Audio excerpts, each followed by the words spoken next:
Longsor di Dusun Bandungan, Desa Kalongan, Kecamatan Ungaran Timur, Kabupaten Semarang, Jawa Tengah meluas. Bencana tanah bergerak yang terjadi sejak 2022 tersebut kini mencapai lebih dari 5 hektar. Rekaman udara menggambarkan lubang besar yang diikuti longsoran tanah memutus jalur warga yang berada di Dusun Bandungan, Kabupaten Semarang, Jawa Tengah. Lubang besar ini memiliki tinggi sekitar 62 meter dengan kemiringan mencapai 68 derajat. Lubang besar ini juga menyebabkan Jalan Arjuna yang merupakan jalur penghubung Kabupaten Semarang dan Kabupaten Demak terputus. 22 keluarga saat ini berada di zona rawan.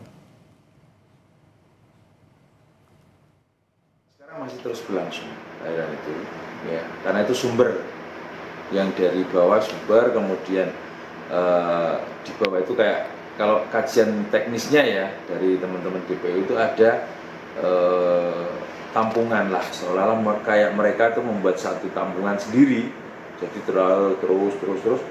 Nah ketika sudah jenuh pasti dia akan mencari jalan.